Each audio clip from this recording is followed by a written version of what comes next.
అమ్మాయి గారు మీరు పడుకోండి. నేను కావాలి కాసాను కదా! మీరు పడుకోండి అమ్మాయి గారు. పర్వాలేదు చంటి నాకు నిద్ర రావట్లేదు అని చెప్పేసి చిందిర అలాగనే కూర్చొని ఆలోచిస్తూ ఉంటుంది వాళ్ళ అత్తమ్మ గురించి. చంటి సరే అమ్మాయి గారు మీకు నిద్ర వచ్చినప్పుడు పడుకోండి. నేను మాత్రం మీకు కావాలిగా ఉంటాను. నేను నిద్ర అస్సలు పోను అమ్మాయి గారు అని చెప్పేసి అటు ఇటు తిరుగుతూ ఆవలిస్తూ ఉంటారు. చంటికి తెలియకుండానే ఒక్కసారిగా నిద్రపోతాడు. అలా నిద్రపోయిన చంటి తెల్లవార్లు మేలుకునే రాదు. అలా ఒక్కసారిగా పొద్దు పొడవడంతో చంటి మెలకువతో వచ్చి లేచి అయ్యో అమ్మాయి గారు ఏంటి మీరు తెల్లవార్లు అలాగే కూర్చున్నారు నన్ను లేపమని చెప్పాను కదా అమ్మాయి గారు. సరే సరే పదండి మనం ఇక్కడి నుంచి వెళ్ళాలి అని చెప్పగానే చంటి నాకు నిద్ర రావట్లే అత్తమ్మ ఎంత కంగారు పడుతుందో తలుచుకుంటే నాకు చాలా భయంగా ఉంది.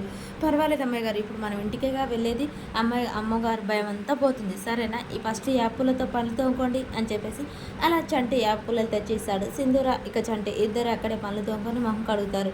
ఇప్పుడు మనం ఎలా వెళ్ళాలి అమ్మాయి గారు మీకు ఏమైనా దారి గుర్తుందా? లేదు చంటి నాకు అస్సలు గుర్తు లేదు. ఎలా వెళ్దాం అని చెప్పేసి చంటి ఆలోచిస్తూ ఇక ఇటు తూర్పు పడమర ఉత్తరం దక్షిణం అని చెప్పేసి ఆలోచిస్తాను. అమ్మాయి గారు నాకు ఐడియా వచ్చింది. మా ఊరికి దక్షిణాన చెంచలమ్మ గారి ఊరు అంటే పడమ ఇటు పొద్దు పొడిచిన చావటికి ఇటు తూర్పు మనం ఇటుగానే వెళ్ళాలి అమ్మాయి గారు వెళ్దాం పదండి అని చెప్పేసి దారి అయితే చూపిస్తుంటాడు. ఇక చెంచలమ్మ తెల్లవార్లు సింధుర కోసం వెతికి వెతికి అలసిపోయి ఇంటికైతే వచ్చి అలా కూర్చుంటుంది. అరుగు మీద కూర్చున్న ఇంట్లో వాళ్ళు ఎవ్వరు వచ్చి చెంచలమ్మని అయితే పట్టించుకోకుండా ఇంట్లోనే ఉంటారు. ఇంతలోపే ఇక కేశవ కూడా ఇంటికి వస్తాడు. ఏంటి చెంచలమ్మ దిగాలుగా కూర్చుంది ఎవరు బయటికి రావట్లేదని ఆలోచిస్తూ చెంచలమ్మ ఏమన్నా ఆచూకి దొరికిందా?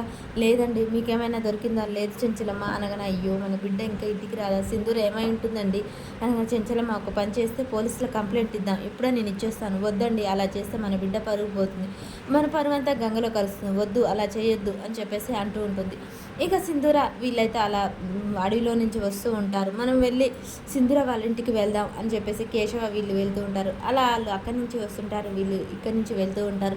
పెద్దయిన ఆగా ఇక్కడి నుంచి వెళ్తే ఏ ఊరు వస్తుంది? ఇటు వెళ్తే గౌరారం వస్తుంది ఇటు వెళ్తే కొండగట్ట వస్తుంది. అయ్యి కొండగట్ట అంటే మా ఊరే అమ్మాయి గారు మా ఊరు వెళ్దాం అమ్మాయి గారు మా అమ్మని చూసి చాలా రోజులు అవుతుంది మా అమ్మని చూడబుద్ధి అవుతుంది.